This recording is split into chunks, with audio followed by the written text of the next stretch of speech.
primeira coisa que você deve saber sobre o filme O Monstro que Vive em Mim é que de forma alguma a sua história pode ser levada ao pé da letra. A gente tem aqui um terror corporal que aborda o tema de saúde mental, mais especificamente a ansiedade e os sentimentos que as pessoas acabam guardando pra si e que em algum momento vem à tona. O trailer, na minha opinião, já consegue deixar isso bem claro, né, do que se trata a história, mas eu confesso que ao longo dela eu ainda tive algumas surpresas. Como, por exemplo, a rapidez com que começam a acontecer as coisas estranhas. A Hannah, que é a personagem principal, logo no comecinho do filme, ali na primeira cena, ela já começa a sentir que tem alguma coisa de errado ali na barriga dela. A Hannah é uma mulher que trabalha para um estilista famoso e esse trabalho dela traz muito estresse para sua vida porque esse cara se acha a última bolacha do pacote. Então ele faz questão de fazer a vida de todo mundo que trabalha para ele um inferno. E se o único problema da vida da Hannah fosse esse, estava ótimo. Mas não, ela teve uma adolescência super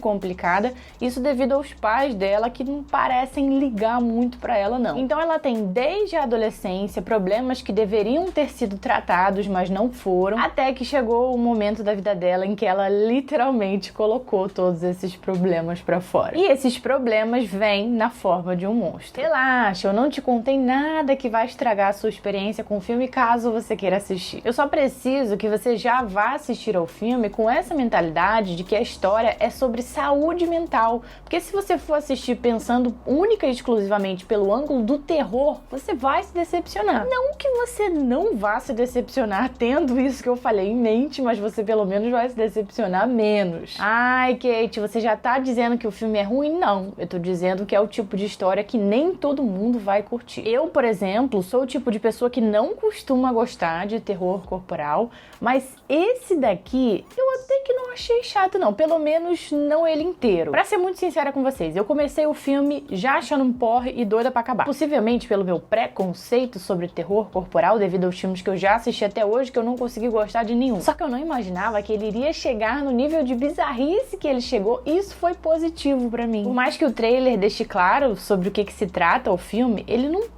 mostra tudo. Ótimo, né? Pelo amor de Deus, graças a Deus. É até um milagre, né? Um trailer hoje em dia não mostrar o filme inteiro. Mas nesse caso ele realmente não mostra. Então, como eu falei, algumas coisas me surpreenderam. E uma delas foi o nível de bizarrice, que eu não achei que ia chegar nesse extremo que ele chegou, e isso acabou sendo algo positivo pra mim. Então, conforme foi aumentando o nível de bizarrice, o meu interesse pelo filme também foi aumentando, até que chegou um momento em que eu não fiquei mais pausando toda hora o filme pra saber quanto tempo que faltava pra acabar. Não consigo dizer pra vocês com quanto tempo de filme exatamente eu comecei a de fato ficar interessada na história, mas eu diria que foi mais além da metade. Então é bem possível que algumas pessoas comecem a assistir e parem ali pelos 30 minutos ou um pouquinho mais, por tá achando a história chata, mas eu diria que se você aguentou até os 30, continue, porque o nível vai aumentar de bizarrice, vai ficar mais interessante a história. Sério mesmo, eu não imaginei que ia chegar no nível de loucura que chegou. E teria sido ótimo se o filme tivesse conseguido se manter surpreendente, mas em certo momento, uma vez que você entendeu como funciona aquele mundo bizarro,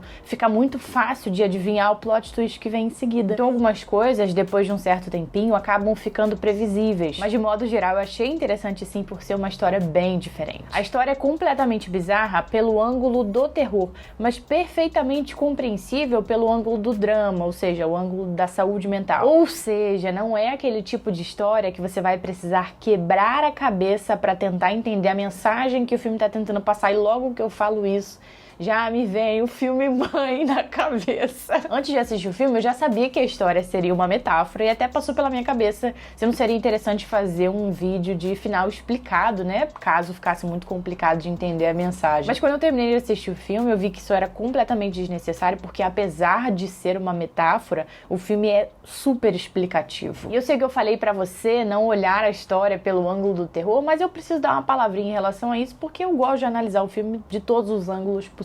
Não é um filme que vai te assustar, não é o tipo de história que vai te deixar nervoso, ou seja, ele não se importa em criar um super clima de tensão e não tem jumpscares. Esse é o tipo de história que te faz pensar que porra é essa ao longo do filme inteiro. É o tipo de história que, pelo ângulo do terror, tudo que acontece para te causar estranheza. Não espere por outro sentimento que não esse. Por exemplo, você tá esperando ficar com medo, você tá esperando ficar nervoso. Não espere isso. O que o filme traz no ângulo do terror é só estranheza. Agora, pelo ângulo do drama, existe toda a questão da saúde mental e o filme faz você pensar isso ao longo de toda a história, não apenas no final. Então não é aquele tipo de história que você vai achando uma loucura ao longo do filme todo, achando que não tá fazendo sentido e que só lá no final você vai entender, você vai parar pra pensar e vai entender o sentido que faz aquela história. Não é assim. Você entende o filme inteiro que aquilo se trata de uma metáfora para a saúde mental. E já me veio novamente o filme Mãe na cabeça, né? Você passa o filme inteiro sem entender nada. Aí no final você para pra pensar, você também não consegue entender nada. Aí depois você vai conversar com outras pessoas, procurar na internet o que quer dizer essa porra.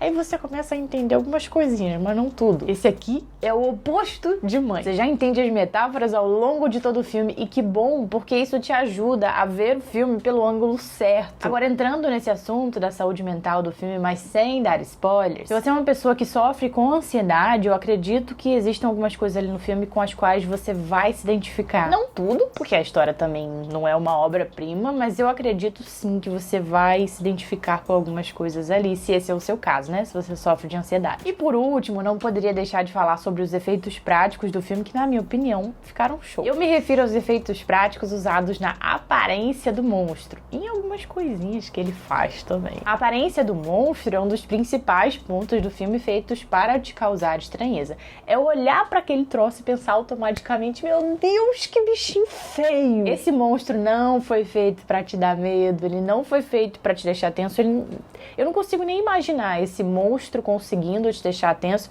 Claro, tem alguma ceninha ou outra que ele faz mais um suspensezinho em relação a onde ele tá, o que ele tá fazendo, o que ele pretende fazer, faz um suspensezinho, mas de modo geral ele não tá ali pra deixar você tenso e nem com medo. A aparência dele foi feita para que você pense que aquilo ali é um negocinho nojento mesmo. E é exatamente por isso que eu achei show, porque esse era o objetivo dele, causar estranheza, causar aquela sensação de nojinho, e ele conseguiu cumprir esse objetivo. Caraca, eu consegui falar sobre esse filme sem dar spoilers, eu nem acredito! O Monstro que Vive em Mim não é um filme que eu vá sair recomendando por aí, mas eu também não sinto que perdi 1h30 da minha vida por ter assistido ele. Achei ok, pra quem é acostumado e gosta de terror corporal, acho que pode valer a pena. Pra quem gosta de um tipo de terror mais dramático, também acho que possa valer a pena. Vale mais a pena pra quem gosta de terror corporal do que pra quem gosta de drama. E se não é o seu caso, essas duas coisas que eu falei, se você não gosta nem de terror corporal nem de drama, assista por sua própria conta e risco. E depois vem aqui pra me contar o que você achou. E não esquece de se inscrever aqui no canal, porque por aqui eu falo de terror. E se você gosta de terror, você está no lugar certo, tá bom? Beijinhos e até a próxima.